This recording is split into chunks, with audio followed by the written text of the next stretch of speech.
네, 키워드를 읽는 시장입니다. 금요일마다 이분을 모시고 있죠. 레몬리서치 김민수 대표와 함께합니다. 대표님 안녕하십니까? 안녕하십니까? 오늘 좀 피곤해 보이십니다. 네, 시장이 이렇게 만들고 있습니다. 이렇게 좀 나아져야 되는데 죄송합니다. 네. 알겠습니다. 첫 번째 키워드 보도록 하겠습니다. 네. 자, 시장이 두려워하는 것이 무엇일까에 대해서 하나하나 곱씹어 보면 일단 당장 닥친 게 잭슨홀이잖아요. 그렇죠? 외신 기사를 보니까 여러 가지 외신 기사의 타이틀 중에서 제 눈에 딱 들어왔던 게 이 대목이었어요. 네. 연준이 데이터에 너무 매여 있다. 즉 그러므로 경기 판단에 대한 실기를 할 것이다. 어떻게 네. 보면 우리 시장의 가장 큰 두려움 중에 하나일 것 같은데 그렇죠. 이번 잭슨홀 어떠세요? 경계감이 좀 있는 것 같습니다. 그럴 수밖에 없는 게요. 어차피 파월 의장이 할 얘기는 거의 비슷할 것 같습니다. 근데 거기서 저희가 앞서갔다가 뒤서갔다가 하는 이런 과정 쪽에서 나오는 불일치라고 할까요? 그러니까 지금 벌써 올해 FOMC까지 봤었을 때 지금 시장은 100bp 이상을 금리 인하할 걸 예상하고 있습니다. 이게 말이 됩니까? 네, 어차피 연준이 그렇게 하겠다. 물론 이제 50bp 할 수도 있겠습니다. 근데 할 수도 있겠지만 그게 그냥 시장이 그러면 50bp 했으니까 이제 유동성 우와 하고 좋아할까요? 제가 보기엔 아닐 것 같은데요. 그런 관점 쪽에서 봤을 때 딱 두 가지입니다. 첫 번째, 시장이 먼저 앞서갔던 걸 다시 되돌려오는 과정 쪽에서였던 불확실성. 두 번째는 혹시나 만약에 그렇게 돼서 금리 인하를 강하게 한다는 쪽으로 나왔었을 때 아이고 이거 우리가 모르는 뭔가 경기가 생각보다 안 좋기 때문에 이렇게 나오는 거 아니야? 라고 하는 반응들. 이걸 봤었을 때 그게 어제 고스란히 미국 시장에 좀 담겨 있었다라고 그렇게 보여지고 있습니다. 그러니까요. 말씀 주셨던 것처럼 사실 연준의 금리 인하에 대한 기대야 시장이 참 변덕스럽지 않습니까? 그렇습니다. 그래서 뭐 100bp가 될 것이다. 아니다. 50bp가 될 것이다. 여러 가지 변화가 있었는데 지금 시점에서 우리 금융시장이 두려워하는 것은 경기가 너무 안 좋구나. 네. 그런 의미에서 이번 주에 또 미국의 고용지표가 리바이즈, 즉 수정됐습니다. 네. 물론 미국의 고용지표야 인구 통계를 갖고 하니까 네. 주간 단위의, 그러니까 주 단위의 실업 청구 건수의 데이터를 갖고 쭉 다시 한번 수정했더니 한 네. 80만 명 가까이 그렇습니다. 또 오버 에스티메이트, 오버 상계되었다는 거 아닙니까? 맞습니다. 그렇다 보니까 자연스럽게 경기도 안 좋구나. 네. 더구나 세부 데이터를 보니까 이번에 고용지표의 하향 조정폭 중에서 인포메이션, 즉 정보기가 워낙 크게 줄었다고 그렇죠. 하더라고요. 네. 이 모든 게 다 미국의 지금 빅테크하고도 연결되는 것 같은데. 연결되죠. 예, 그리고 벌써 이게 물론 이제 그럴 얘기가 나올 수 있습니다. AI가 발달하다 보니까 그에 따라서 이제 산업적인 효율성을 위해서 점진적으로 이제 인력은 줄여간다라는 걸로 볼 수도 있는데 저희가 여기서 꼭 기억하셔야 될 거는 고용은 후행적인 데이터입니다. 그러면 그만큼 벌써 이렇게 진행이 쭉 진행되고 있다는 얘기겠죠. 그러니까 벌써부터 고용과 함께 나온 이제 소비와 관련된 부분들도 이제 나오기 시작하게 되면 오히려 그게 과거보다는 훨씬 안 좋은 지표가 나올 수도 있겠다라고 하는 부담 가는 내용들이 나오고 있는데 그런 쪽에서 보는 여러 가지 지표 중에서는 경기 선행 지수도 있겠지만은 이런 여러 가지를 봤었을 때는 일단 이미 진행이 되고 있는 과정 쪽에서 시장은 그래도 잘 버텨나가겠지라고 하는 기대감들이 아닌 것 같은데라는 실망으로 바뀔 때 그럴 때 또 출렁임들도 언제든지 나올 수가 있기 때문에 그런 반영들이 지금 이어졌다라고 봐야 되겠죠. 알겠습니다. 그렇다면 지금 금리 선물 시장, CME 금리 선물 시장에서는 9월 달에 기준금리 인하에 대한 기대가 네. 이제 뭐 25bp다, 50bp다 사실 팽배해져 있는데 네. 대표님은 얼마 정도로 할 건지 지금 이 시점에서 전망을 해본다면 네. 25 베이스 포인트입니까? 아니면 50bp입니까?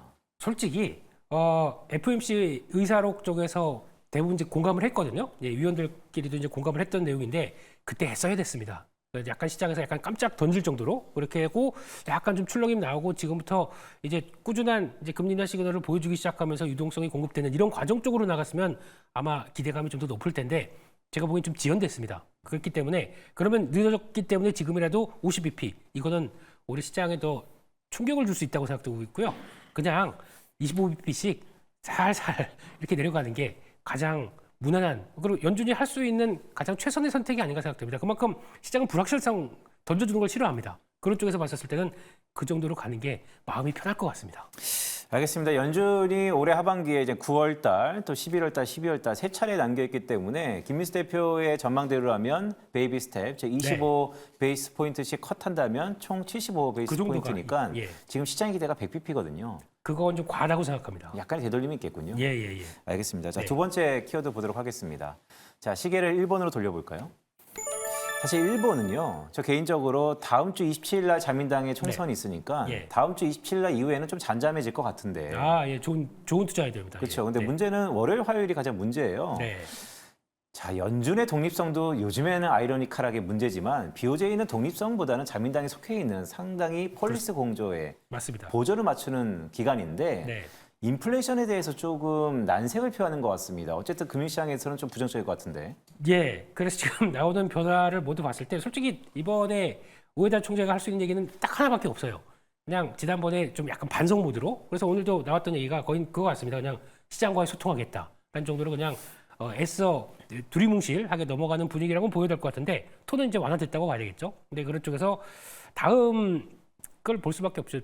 일본 같은 경우는 되게 많이 연계 커넥션이 좀 심하다고 알고 있습니다. 그렇기 때문에 그런 쪽의 기조와 같이 연결시킨다라고 하게 되면 아마 지금 나오고 있는 변화에서 또 급진적인 변화가 나오긴 좀 어렵지 않을까라는 쪽으로 봐야 될 것 같은데 만약에 또 금리를 인상 기조가 나온다고 하더라도 지금 이 시장이 예상하는 것보다 좀 급진적으로 나오지 않을 겁니다. 근데 중요한 거는 달러가 약하는 속도에 따라서 반응하는 흐름들이 얼마나 중요하냐가 제일 중요할 것 같아요. 그러니까 달러의 속도가 달러가 약세로 갔었을 때 엔화가 빠르게 강세로 갈 것이냐. 요 속도 부분들이 가장 핵심이라고 생각됩니다. 그거에 따라서 어느 정도 조절을 할 수 있다라고 하게 되면 저희가 생각하는 그런 부담 가는 내용들은 안 나올 텐데 요게 또 거의 좀 컨트롤이 안 되고 그대로 그냥 쭉 엔화 강세로 가기 시작한다 그러면 그때는 또 저희가 복잡한 또 계산기를 두들 수밖에 없겠죠.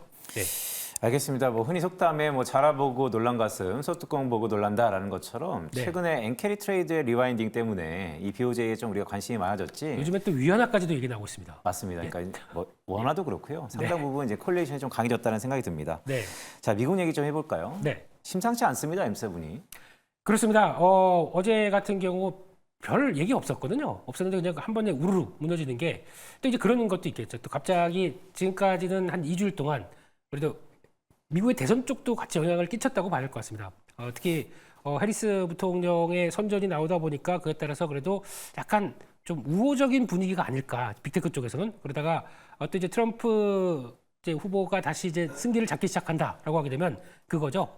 우리 잘못하게 되면 유럽에서 세게 맞는다 이런 분위기들. 그러니까 즉 독과점법과 관련된 쪽에서 민주당에 대한 부담감은 있습니다. 하지만 그거는 어느 정도 좀 빅테크 기업들이 컨트롤할 수 있겠다는 쪽으로 생각하고 있는 것 같은데 하지만 역외로 가서 만약에 트럼프가 강하게 나가서 관세를 인상한다 그러면 우리도 보복해야지 빅테크 중심으로 미국의 빅테크 중심을 유럽이 제압을 하기 시작한다라고 하게 되면 그 부분에 대해서는 어떻게 손쓸 방법이 없지 않습니까? 그렇기 때문에 트럼프에 대해서 빅테크 기업들이 오히려 좀 부정적인 관점으로 보는 게 그래서 그러지 않나라는 생각도 좀 들고 있습니다. 근데 전반적으로 봤을 때는 아마 또 금리 관련된 부분들도 좀 크게 했죠. 어제 같은 데이터 봤었을 때 또 이제 금리와 관련된 쪽에서 너무 우리가 세게 또 앞서간 거 아니냐라는 어떤 부담감들도 빅테크 기업들에 대한 조정권들이 같이 이어졌다고 봐야 될 것 같고 복잡합니다. 그러니까 V자식으로 쭉 올라가기에는 부담스러웠던 내용들을 어제 충분히 보여줬다고 봐야 되겠죠. 그러니까요. 보통 우리가 조정의 시기가 되면 일단 주가가 먼저 내려가고 네. 시장은 그 이유에 대해서 그럴싸한 명분을 찾고 맞습니다. 그 명분이 어느 정도 해석이 될 즈음 하면 다시 내려가고 이게 조정의 큰 트렌드인데 네. 최근이 그런 시기가 아닌가라는 개인적인 좀 우려도 있습니다. 네. 자, 세 번째 키워드 보도록 하겠습니다. 자, 기승전 어쨌든 이번 달의 히어로는 엔비디아입니다. 네. 다음 주 수요일이죠. 네. 뭐 실적은 좋을 건데 문제는 실적 좋은 것은 기본이고 그렇죠. 그러니까 이건 한번 접고 들어가는 거고 네. 3분기, 4분기 또 내년까지도 가이던스가 좋아야 된다 이런 우려 섞인 기대 섞인 우려도 있어요. 어떻게 좀 봐야 될까요? 아마 실적 발표하고 IR 하실 황 선생님의 부담감이 상당히 커지지 않을까 생각됩니다. 모든 눈이 다 이제 스포트라이트가 자기를 향해서 나올 수 있을 것 같은데, 근데 중요한 부분들은 그거 같습니다. 이제 보통 저희가 실적을 체크를 할 때 실적이 한 기대감이 없는 수준, 그러니까 주가가 좀 조정을 받는 상황 쪽에서 실적을 발표하는 것과 저 높은 수준에서 실적을 발표하는 시장의 반응은 차이가 날 수밖에 없습니다. 그럼 지금은 그래도 엔비디아는 꺾이지 않아라는 시각적으로 바라보면서 어느 누구보다 빠르게 올라온 종목들이 이번에 미국 시장에서 엔비디아지 않습니까? 그렇게 되면은 여기서 조명은 일단 다 지금 기대감으로 보느냐 아니면 그냥 그럴 정도로 보고 오히려 의외로 선전하느냐 이건 차이가 있는 거겠죠.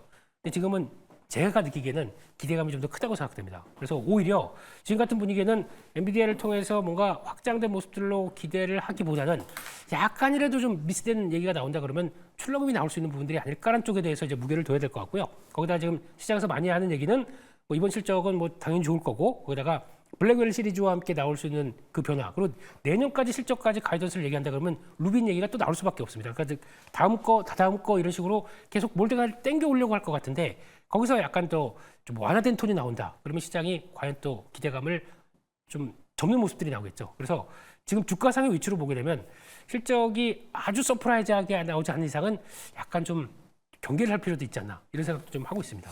대표님 말씀을 쭉 들어보니까요. 이번 엔비디아는 블랙으로 시작해서 블랙으로 끝날 것 같다라는 개인적인 생각도 하나 들고 네. 두 번째는 글쎄요 제가 이해한 뉘앙스가 많습니까?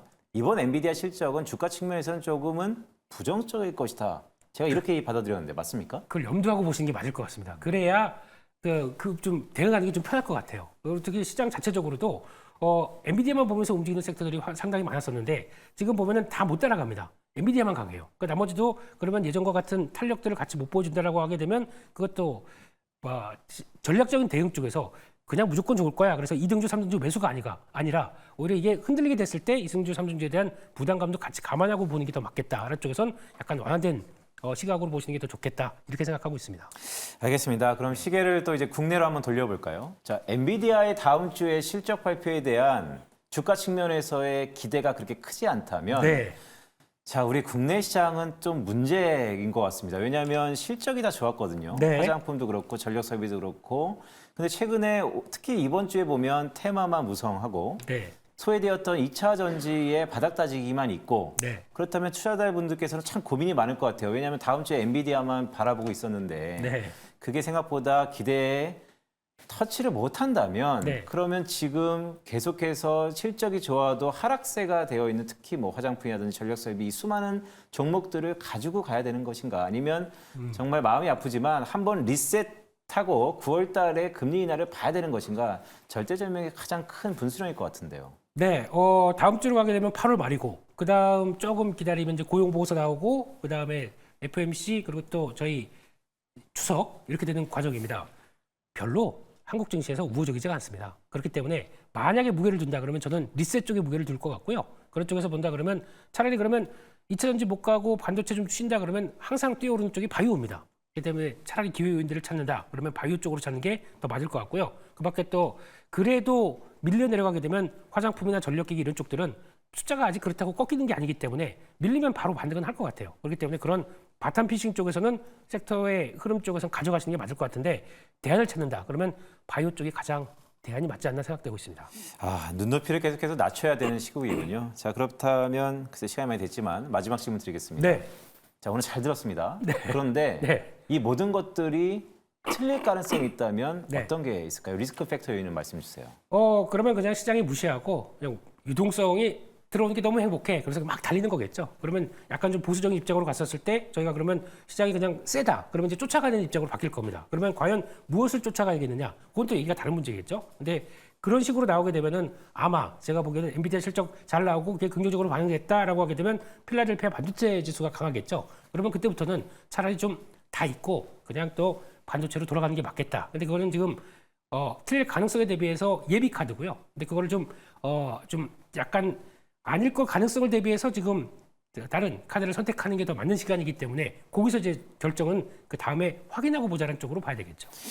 그러니까요. 전 시청자분들이 좀 중심 있게 이번 방송을 좀 보시기 바랍니다. 왜냐하면 전문가가 어쨌든 리스크를 안고 뷰를 내는데 다음 주 수요일이 매우 중요하다. 엔비디아 실적은 주가에서는 다소 조금 부정적일 수 있다. 하지만 그럼에도 불구하고 나의 뷰가 틀릴 가능성은 엔비디아 실적 발표 후에 필라델피아 반도체 지수를 비롯해서 우상승을 보인다면 믿어 의심하지 말자. 그렇죠. 그때는 다시 한번 달릴 수 있는 시작이 될 네. 것이다 라는 말씀 주셨습니다. 자, 오늘 레몬리서치의 김민수 대표와 함께했습니다. 대표님 고맙습니다. 감사합니다.